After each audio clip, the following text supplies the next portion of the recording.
La journée internationale de la femme en mathématiques est célébrée chaque 12 mai. Que représente cette journée pour vous? Il faut savoir que cette date n'a pas été choisie au hasard. En effet, le 12 mai 1977 représente la date de naissance de Mariam Mirzakhani, qui est la première femme à avoir reçu la médaille Fields, la plus haute distinction en mathématiques. Il faut savoir que cette médaille est décernée tous les 4 ans lors du Congrès international des mathématiciens à 4 jeunes mathématiciens de moins de 40 ans qui ont apporté une contribution substantielle à l'avancée des mathématiques. Alors Mariam Mirzakhani l'a reçue en 2014, comme j'ai dit, c'était la première femme, et malheureusement elle est décédée en 2017. Et donc au congrès suivant, en 2018, les femmes mathématiciennes qui étaient présentes ont décidé de choisir cette date-là pour rendre hommage à Mariam Mirzakhani et en même temps pour célébrer la femme en mathématiques. Donc depuis 2019, chaque année, le 12 mai, il y a des célébrations à travers le monde entier au profit de la femme mathématicienne. Comment a commencé votre parcours en lien avec les mathématiques? Mon parcours en lien avec les mathématiques a commencé, je dirais, lorsque j'ai choisi de faire la première C. Mais bien avant ça, depuis l'école primaire, je réussissais dans les calculs. Tout ce qui est calcul, résolution de problèmes, j'aimais bien ça et je réussissais par rapport à d'autres matières. Donc, tout au long de mon parcours, mes enseignants m'ont toujours encouragé à continuer dans cette voie et c'est ce que j'ai fait. De façon générale, y a-t-il des prédispositions pour être un bon mathématicien? Bon, et il est clair que tout le monde n'a pas les mêmes facilités avec les mathématiques. Hein. Peut-être que les mathématiques, bon, ça ne va pas à tout le monde. Mais il n'y a pas d'aptitude particulière. On va dire qu'en mathématiques, le plus important, ce n'est pas d'apprendre à l'école, ce n'est pas d'apprendre comme une leçon ordinaire comme ça, c'est essayer de comprendre d'où vient le raisonnement, pourquoi on a choisi ce raisonnement-là précis pour résoudre telle question, comment ça se fait et quel résultat on peut avoir à partir de là. Donc il faut beaucoup raisonner, il faut beaucoup comprendre au lieu d'apprendre comme les leçons. En plus de ça, il faut beaucoup pratiquer, il faut faire beaucoup d'exercices pour pouvoir arriver à comprendre les notions, à les retenir et à les pratiquer comme il faut. Donc il n'y a pas vraiment d'aptitude particulière, mais il y a une ligne de conduite qu'on doit avoir si on veut exceller dans les mathématiques. À votre avis, quels sont les domaines d'activité où les mathématiques peuvent aider les femmes? Les mathématiques se retrouvent partout, les mathématiques s'insinuent partout, on peut les appliquer partout. Dans le commerce, par exemple, on voit beaucoup de femmes. On peut utiliser les mathématiques pour la gestion des stocks, par exemple. On peut utiliser la statistique dans le commerce pour voir comment fonctionne son commerce, comment on peut essayer d'améliorer tout ce qu'il y a autour de ce commerce-là. Dans l'agriculture, dans l'élevage aussi, on peut l'utiliser pour l'amélioration de tout ce qui est pratique. Et bien dans d'autres domaines où on retrouve bien sûr les femmes, dans les banques, dans les assurances, là il est clair que les mathématiques sont beaucoup utilisées. Dans la vie de tous les jours, on fait de petits calculs. On ne peut même pas acheter quelque chose sans savoir combien ça coûte. Quand on donne de l'argent, est-ce qu'il faut prendre la monnaie? Est-ce qu'on a autant d'argent pour acheter ça? Est-ce qu'en achetant ça, est-ce qu'on privilégie certaines choses, etc.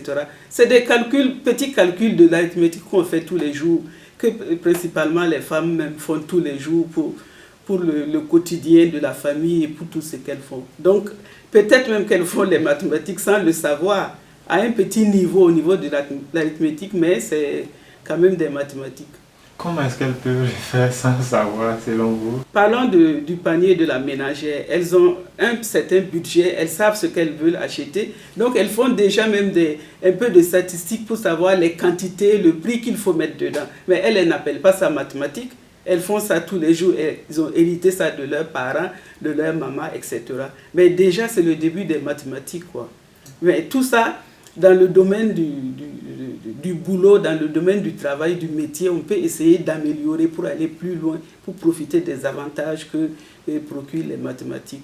Selon vous, pourquoi peu de femmes s'orientent vers les mathématiques? Il y a plusieurs raisons à cela. Je vais citer dans un premier groupe en vrac, il y a les préjugés, il y a les stéréotypes, il y a les pesanteurs socio-culturels qu'on connaît.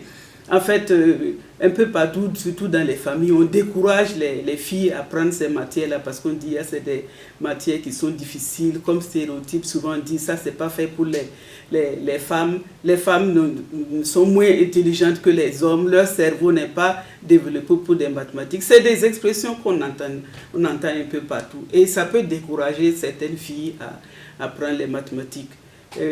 Deuxième point, je vais citer la particularité de la matière. Comme je disais, il faut beaucoup de répétitions, il faut s'exercer, il faut essayer de comprendre au lieu d'apprendre par cœur comme ça. Donc ça décourage souvent certaines filles qui sont prêtes à abandonner, surtout si elles ne sont pas encouragées par les enseignants. Et puis la famille. Un dernier point que je vais souligner qui est très important pour moi, c'est le manque de modèles à qui elles peuvent se référer. Il y en a très peu.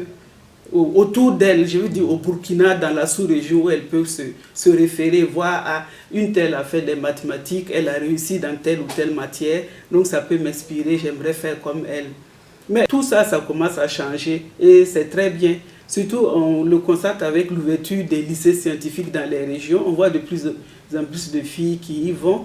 Il y a aussi la création des CPGE, les CPGE, les classes préparatoires aux grandes écoles. Il y a aussi l'école polytechnique. Tout ça, ça encourage les filles à y aller. Et je ne vais pas oublier les médias tels que vous, qui essayez de mettre en lumière ce qui se fait et aussi mettre en lumière les femmes, on va dire modèles entre griffes, qui peuvent aussi inspirer les filles. Tout ça, ça donne de l'espoir pour la suite et pour les nouvelles générations. Quels sont les problèmes les plus récurrents que vous rencontrez en tant que femme mathématicienne? Je vais citer surtout le sexisme. Parce que jusqu'à présent, les mathématiques, c'est un domaine d'hommes. Et quand on se retrouve dedans, naturellement, les hommes n'aiment pas qu'on vienne les titiller sur ce qu'ils considèrent comme leur terrain. Donc il y a du sexisme tous les jours. Comme je dis, il y a des stéréotypes qui font que souvent on vous répète les mêmes phrases sans savoir que ces phrases-là sont blessantes. Donc c'est un combat de tous les jours, souvent pour leur faire comprendre que bon, ce que vous êtes en train de dire, c'est un peu blessant, c'est un peu rabaissant pour la femme que je suis. Donc voilà, c'est une lutte de tous les jours, quoi.